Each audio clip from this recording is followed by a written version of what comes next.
There will be fewer and fewer jobs that a robot cannot do better. Okay. What to do about mass unemployment? This is going to be a massive social challenge. And I think ultimately we will have to have some kind of universal basic income. I don't think we're going to have a choice.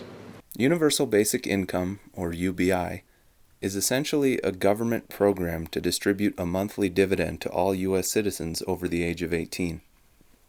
In this video, I will break down the major concerns regarding the viability of UBI so that you can have intelligent discussions with friends and family about this controversial idea. We have insights from the current poster child of UBI, Andrew Yang, as well as Joe Rogan, Sam Harris, and Ben Shapiro. I have framed the discussions to answer the following questions. 1. Why would we need something like UBI? 2. Are there other solutions such as retraining people? 3. How much money are we talking about? 4. Where is this money coming from? 5. How is universal basic income different from ideas like socialism and communism? What is to stop it from sliding into that territory? Would it be limited? 6. How will UBI have a different effect on human behavior than current government welfare programs? 7. What about the meaning people often derive from their job or career? So definitely stick around to learn everything you need to know. If you haven't already, drop a like and subscribe for more content like this because I really try to give a fair summary to the issue. So, universal basic income, this is what this is all about. My initial knee-jerk reaction was, get the out of here. Like, universal basic income, just going to give people money, they're just going to be lazy, nothing's ever going to get done. That's a terrible idea. And then I started paying attention to the rise of AI and automation and how many jobs are going to get taken away from. And then once you see the actual numbers, it's pretty staggering. Next, you'll hear from Andrew Yang, who was an entrepreneur, CEO, and 2020 presidential candidate. He'll be shedding light on the questions and concerns in discussions with Joe Rogan, Sam Harris, and Ben Shapiro. Yeah, so I've been driven to universal basic income in part because I've been looking at the numbers. The 5 most common jobs in the United States right now are administrative and clerical work, retail and sales, food service and food prep, truck driving and transportation and manufacturing. Those 5 jobs comprise about half of all American jobs. Only 32% of Americans graduate from college. So the average American's a high school grad doing one of these 5 jobs. And if you look at it, technology is already doing a number on each of these jobs. Like the first, administrative and clerical, includes call center workers, and AI is in the process of taking over that job. Retail and sales, 30% of malls are closing in the next 4 years. So the danger here is to think of it as artificial intelligence is coming. It's actually already eating up the most common jobs in our economy, and it's driving Americans into distress in various ways in the numbers. Sam Harris then inquires about our first question. One of the conundrum here is why. So if we're in the situation where automation is already decimating jobs in a way that is unacknowledged, and it's only getting worse, why is unemployment currently so low?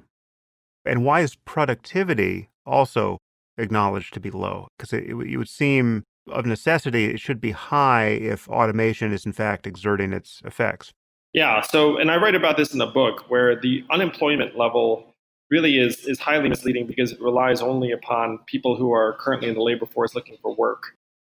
So it doesn't account for the fact that our labor force participation rate has gone down to multi-decade lows and 95 million Americans have left the workforce entirely.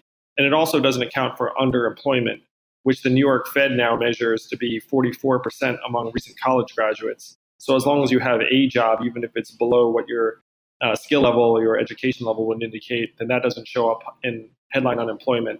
Now, the productivity number is a little bit trickier. At least one journalist, Ryan Avett, proposed, and I agree with this, is that because of the success of technologies, you have more and more people doing jobs that are frankly not that productive, because people just have to do a job, in order to put food on the table. So they end up doing jobs that don't add much to the productivity number because they're kind of, jobs that are somewhat economically superfluous. So one of the things I propose in the book as well, and this is something that scares me stiff, which is that really we can't tell what's going on until the next downturn. which is when the knives are going to come out and the companies are going to start automating and cost cutting to a much higher degree. Because as a former CEO myself, you don't always march around trying to cut costs when times are supposed to be good in an expansion. You really start drilling when there's a recession, and you look at the historical pattern of when layoffs occur. When there's a recession, then we're really going to see the reality of how many workers these companies need. So let's talk about the crisis itself. So the book, in particularly the first half, is rather dystopian about kind of its description of the economy, particularly in certain parts. And you do make sort of a bifurcation between big cities where you say the economy is growing and some of the outlying rural areas where you say that it's not growing. What about the argument that the economy seems to be doing pretty well, that every time there's a technological change historically, there's been worker displacement, that there will be people left behind because that's just the nature of creative destruction, but that new jobs will be created in ways that we can't foresee right now? What makes you think that this time is sort of the cataclysm? Well, we will 100% create many, many new jobs that we can't predict. And the issue is that they're going to be for different people in different places with different skills than the people that are going to lose their jobs, like, are going to be able to take advantage of. And so if you look at a couple of big historical references, number one, the Industrial Revolution, which people generally refer to and say, hey, we've been through this before. The Industrial Revolution at the turn of the century included mass riots that killed dozens of Americans and caused billions of dollars worth of damage. We now have Labor Day as a national holiday because of those riots. We implemented universal high school in 1911 in part as a response to these problems. And Bain and McKinsey project that this time is going to be 3 to 4 times faster and larger than that Industrial Revolution in terms of displacement of workers. So even if you just rely upon history, you would expect a lot of violence and tumult and conflict. Number two, I studied economics in college, and according to economic theory, if you were to automate away 4 million manufacturing jobs, which we did, those workers would move, get retrained, reskilled, find new, higher productivity jobs, and all would be well. But when I dug into the numbers, it turns out that almost half of those workers left the workforce and never worked again. And of that group, about half filed for disability. And then you saw a surge in substance abuse and drug overdoses and suicides, none of which were in my economics textbook. It didn't say, hey, like, workers are going to go home, file for disability, and start dying at record levels. So if you look at that fact pattern and you say, okay, that's what happened when 4 million manufacturing workers lost their jobs, that's actually a much better sign of what's going to happen when the 3.5 million truckers and the 2.5 million call center workers and the over 10 million retail workers suffer from the same sort of displacement. Let's explore some alternatives to UBI, such as retraining people after job loss.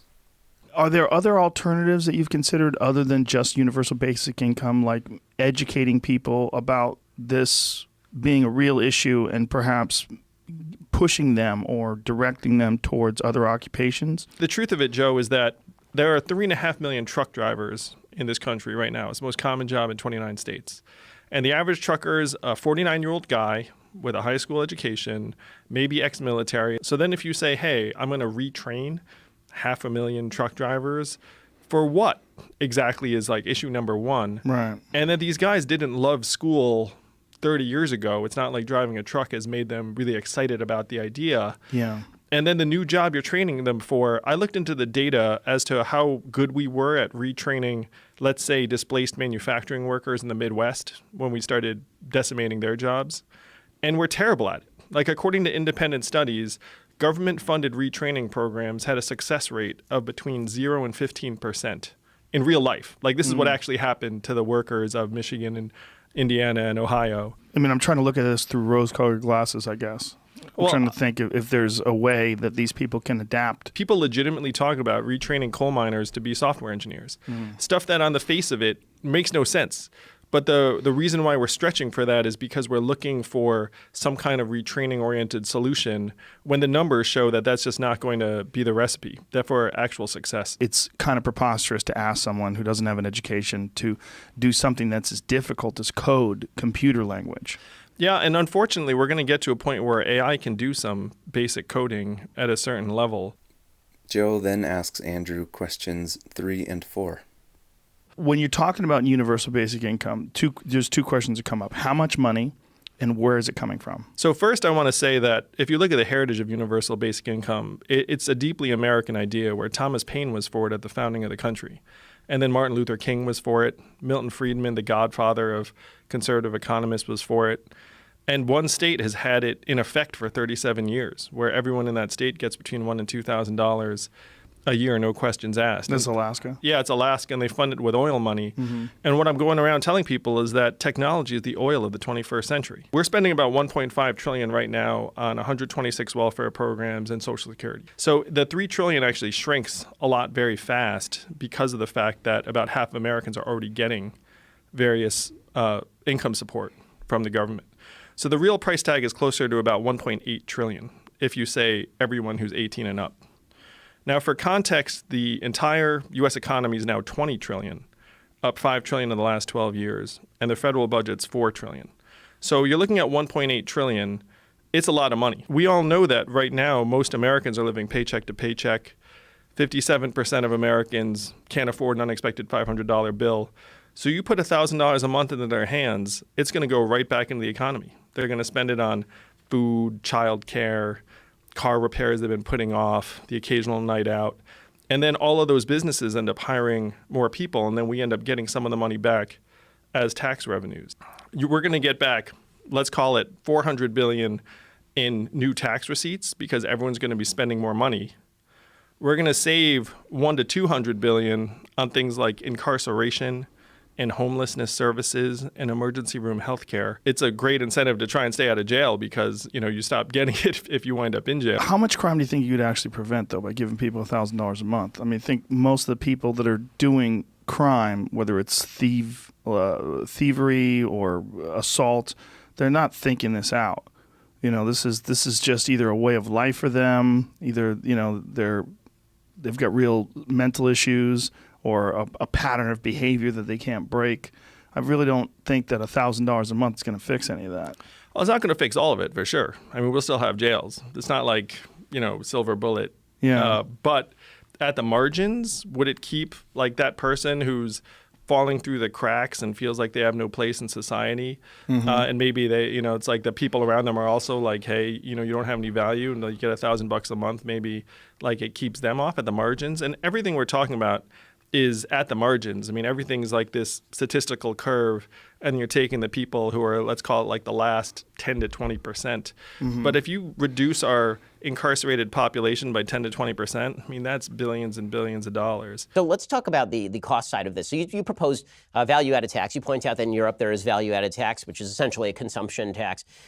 You want to add that on top of the income tax and the business tax as opposed to replacing it. If we were talking about replacing it, I'm on board with you, man. I'm totally for a VAT replacing whatever income tax system we have right now. Where do you think the breaking point is as far as how much the system can support in terms of taxation? Right now, we're living pretty heavily on debt, obviously, and adding a bunch of new costs in the form of UBI or quashing economic growth to a certain extent because as you increase the tax rate, at a certain point, you're going to hit a breaking point. Where do you think the ideal tax rate lies? You're setting the taxes. How does the ideal tax system work? Well, I agree with you that ideally we are not taxing labor in the same way we do now, because you don't want to tax things you need more of. And in my opinion, we need as much work and work-like arrangement as possible. And so ideally, you would find ways to tax things that are not labor arrangements. And so when you say like, hey, if you like swap out, certain income taxes for like a consumption tax, you're on board. That to me should be the long-term vision. The question is how you get from here to there.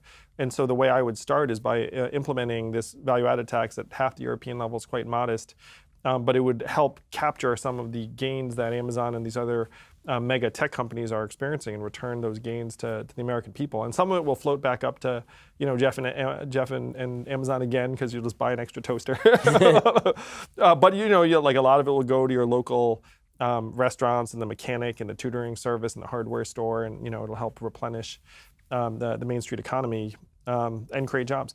But there is, to me, like a movement in that direction that we need to get to. Because right now we're just taxing, in my opinion, or we're taxing highly inefficiently.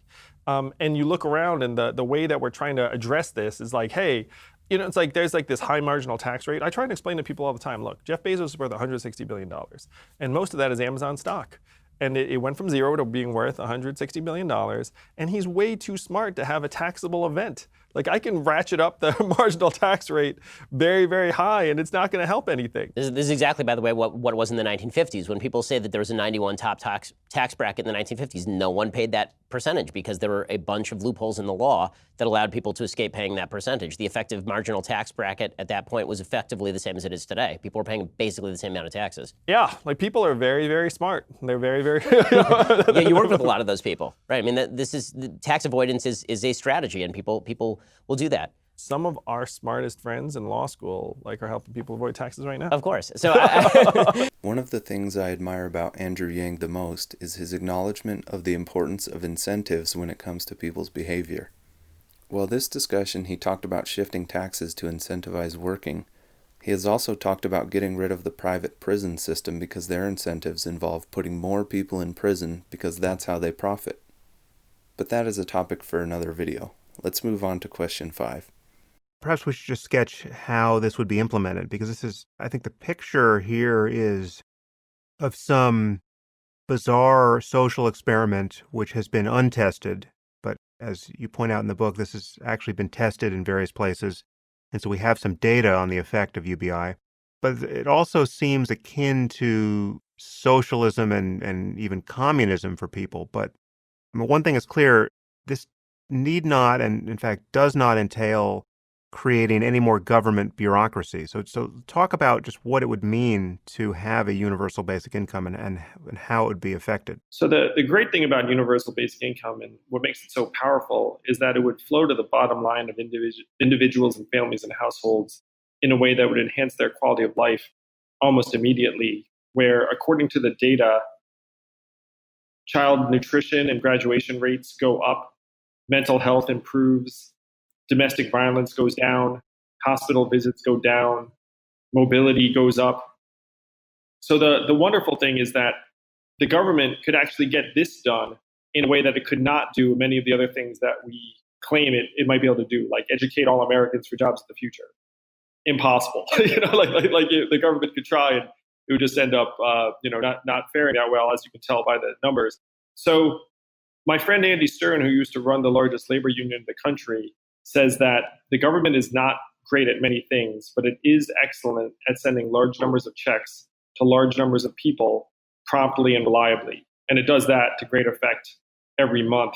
About half of Americans right now are receiving some kind of income support from the government. So the wonderful thing about universal basic income is that it's something the government can do, which is send $1,000 a month to people's bank accounts or to their mailbox. And then people would use it to improve their qualities of life very, very quickly. And in Alaska, where the petroleum dividend has been in effect for the last 36 years, you can see some of the effects where child nutrition improves, it's created thousands of jobs, inequality is lower, many, many things that make that petroleum dividend wildly popular. And that was implemented by a Republican governor 36 years ago, and Alaska is a deep red state. So it's clearly possible to do this in the United States in conservative environments. But as a counterpoint to that, what would you say about the example of a place like Saudi Arabia, which is a kind of UBI situation? Obviously, they're pulling their petroleum money out of the ground and handing it out to people. I don't know the specifics currently there, but this is generally viewed as a highly negative outcome, not just for Saudi Arabia, but for virtually every state that has been able to rely on petrodollars. It's created a situation where the government no longer has to be responsive to any kind of democratic process or the needs of people, because it can just mollify them with these payments. Do you see a negative analogy there to be drawn for UBI? Well, that's one reason why the universal basic income level that I'm advocating for is $1,000 a month, the freedom dividend, or $12,000 a year, which puts you at below the poverty line in the entirety of the United States. The poverty level in the US is $12,770 or so. So if you can imagine someone who right now, maybe they're a server in a restaurant and they're making $18,000 a year, and they're getting an additional $1,000 a month, they're not going to quit their jobs on that, because that would mean a pay cut of 33%. Whereas if they keep doing their jobs, then they'll make 30,000, and then maybe they can start saving and stocking it away. So one of the issues with some of the international comparisons is that the income level is truly meant to be something of a work replacement, as is the case in some of the Middle Eastern countries. Whereas $1,000 a month is going to end up being a supplement and a mobility enhancer, but would not be a work replacement except at the most extreme situations.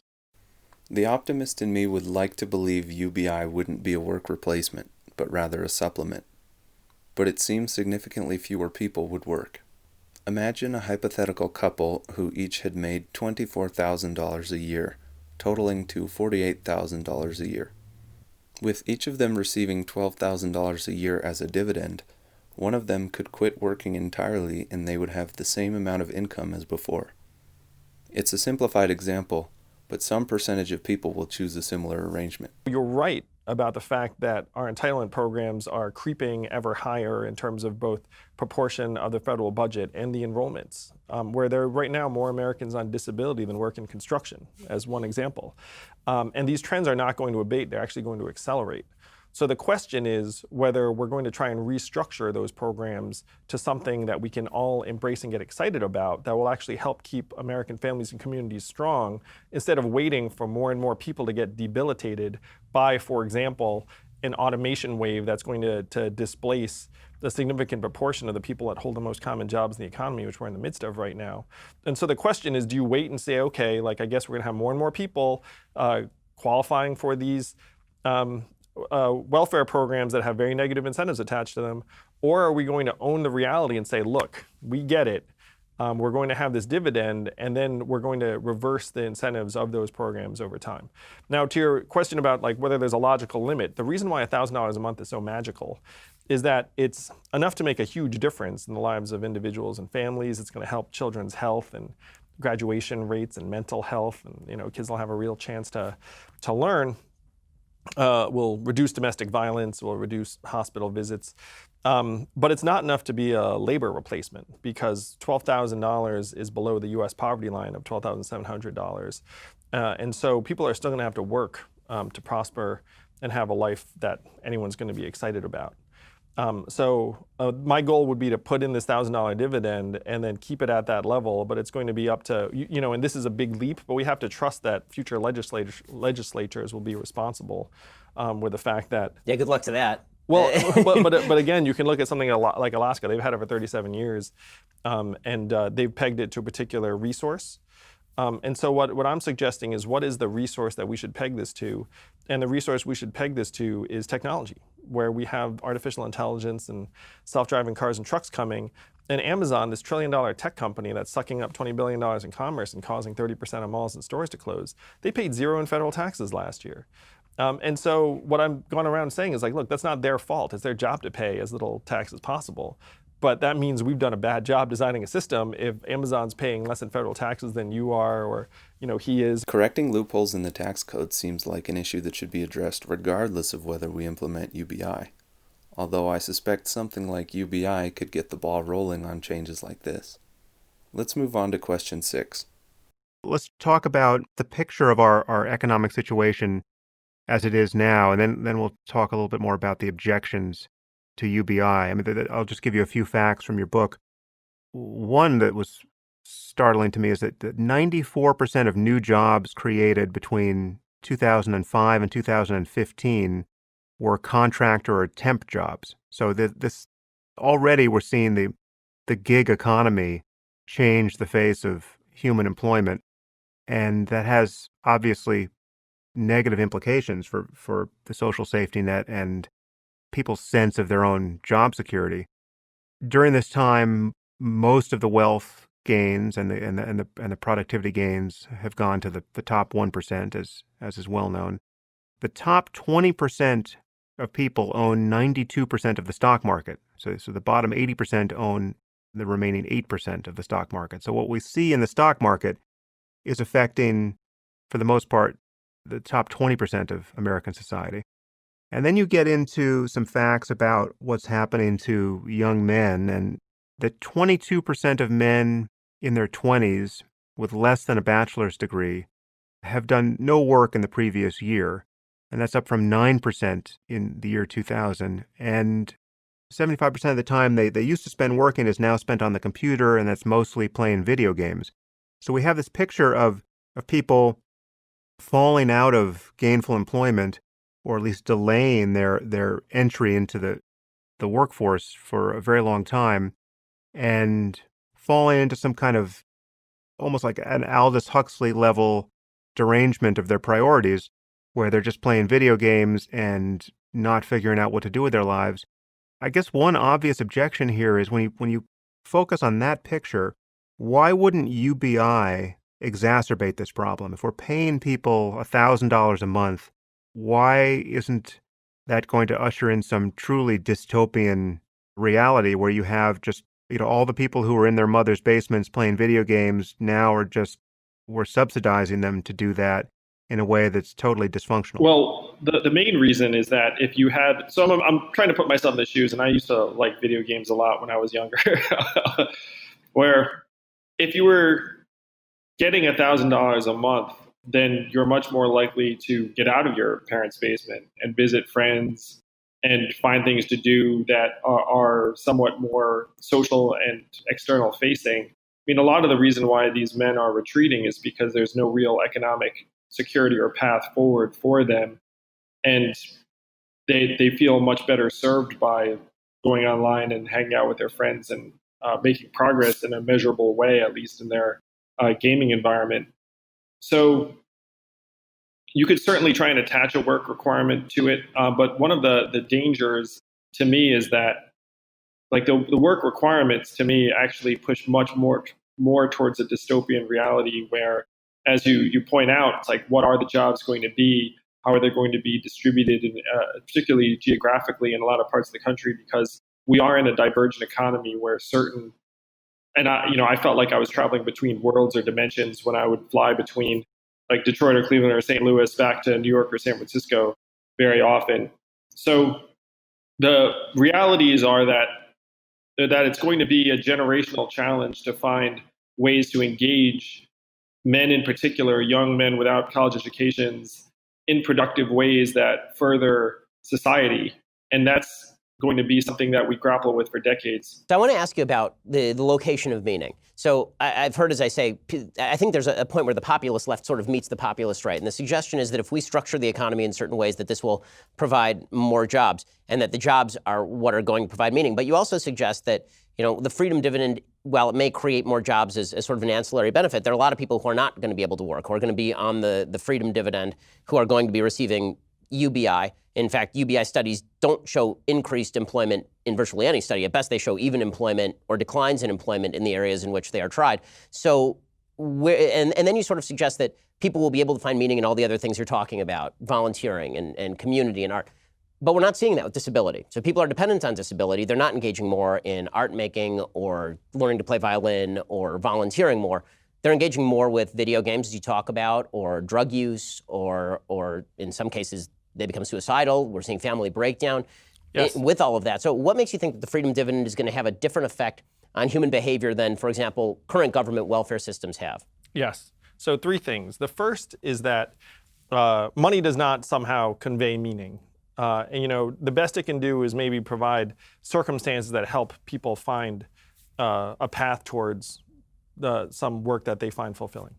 The second thing is that I have a friend whose sister is on disability, and she's afraid to volunteer in her community because she's afraid she'd be noticed as able-bodied and thus lose her benefits.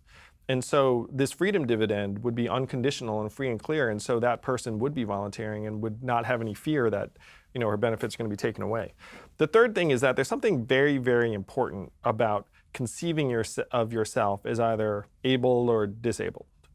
And so if you're literally getting a check for being disabled, your 2 ideas of yourself are, 1, I'm genuinely disabled, and most people do have some kind of genuine ailment, physical or mental, or 2, I'm defrauding our society and I'm actually totally fine.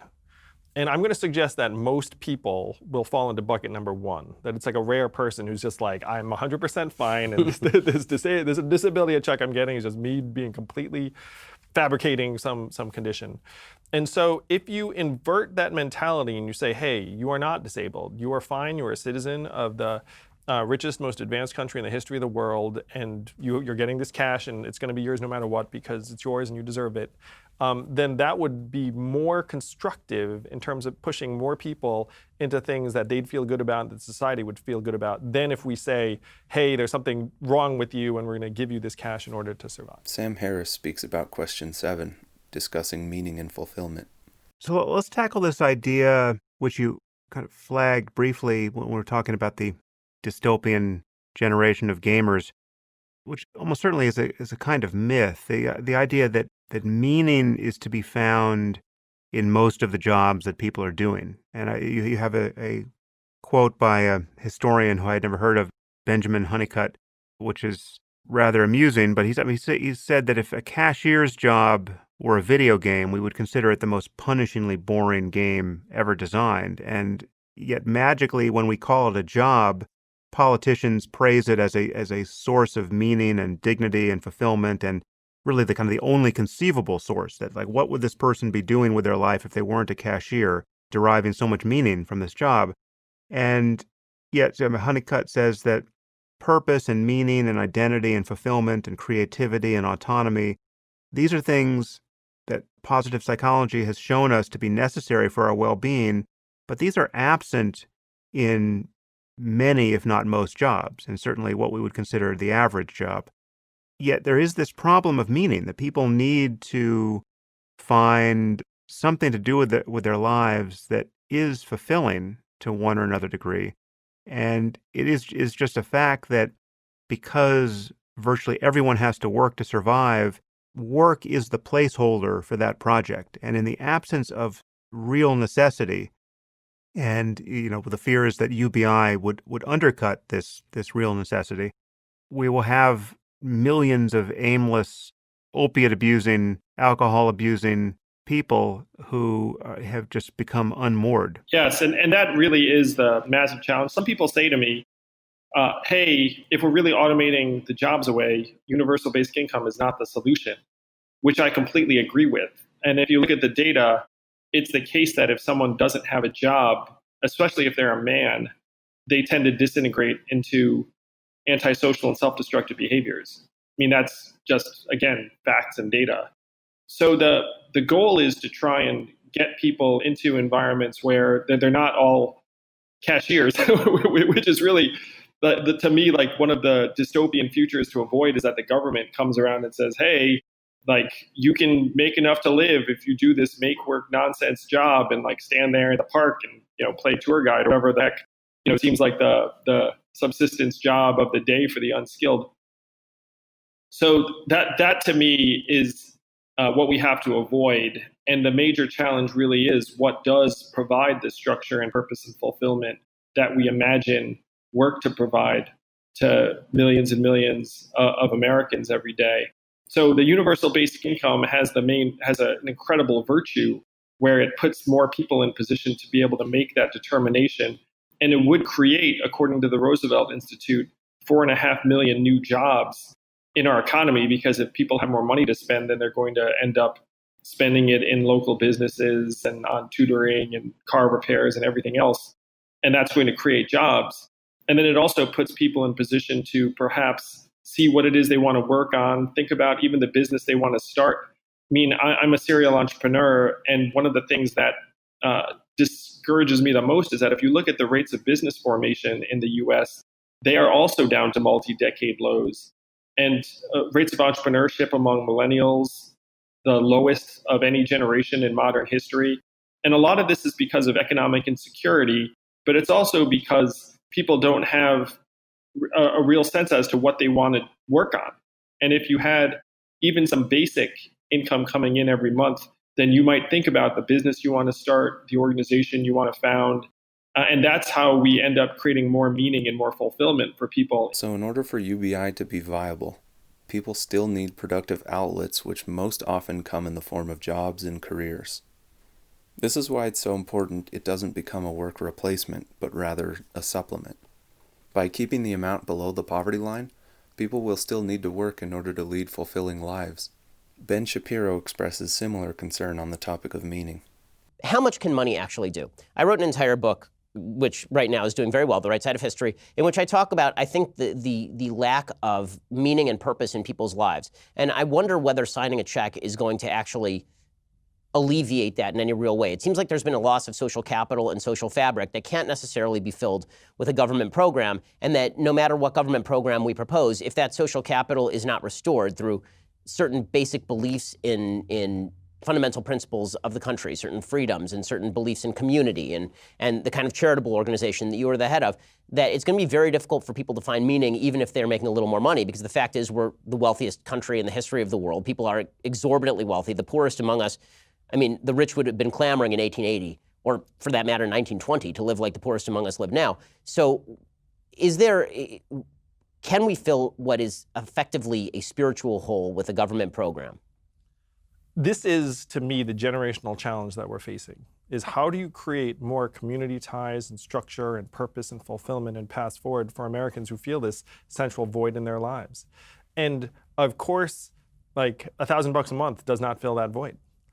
But, and here's to me the path forward, is if you take a town in Missouri with 50,000 adults, and they're struggling with that sense of purpose, and then you say, hey, good news, now there's another $50 million in your community every month. So what happens to that money? Some of it goes into local businesses. There's a person there who wanted to start a bakery, and the bakery was a dumb idea, but now the bakery is a good idea. And then he starts it, and then he hires a couple of people, and then people like his baked goods, and then some of that money goes into religious institutions. Some of that money goes into nonprofits. Some of that money goes into arts organizations and cultural organizations. And then you end up giving people an opportunity to at least start to address that new sense of structure and purpose and fulfillment and meaning by making it so that everyone feels like they have some value, they're not going to die, like that, like their kids have a future, and then putting at least the beginning of some resources into their hands to try and rebuild. And maybe for some of them, it's like, hey, now I'm going to leave this town. Like that could be the way like I'm going to rebuild.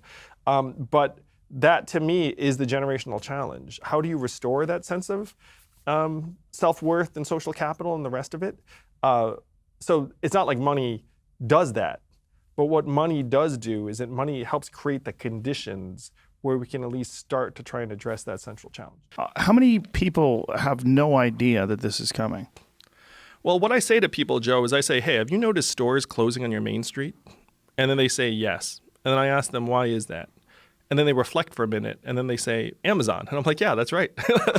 I'm like the only person just laying out the facts and being like, guys, it's not your imagination. Like, we actually are getting rid of the most common jobs in the U.S. economy, filled by high school graduates, and then replacing them with a handful of jobs for higher skilled people in different places. And then we're pretending that the first population is somehow going to access the new opportunities, when the odds of them getting up and like moving to Seattle or whatnot and becoming a web designer or like logistics manager or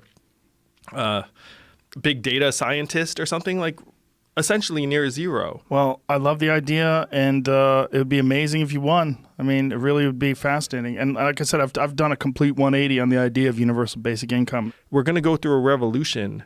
You'd rather undertake it than undergo it. You know, it's like if the revolution's coming, then we need to get in front of it and start making it work for us instead of just waiting for it to tear us apart. So that was a lot to take in. Definitely leave a comment saying yes, no, or unsure. I'm extremely curious about what you guys think. I would so appreciate it if you left a like for the YouTube algorithm and subscribed for more. This is Better Life Protocol. Thanks for watching.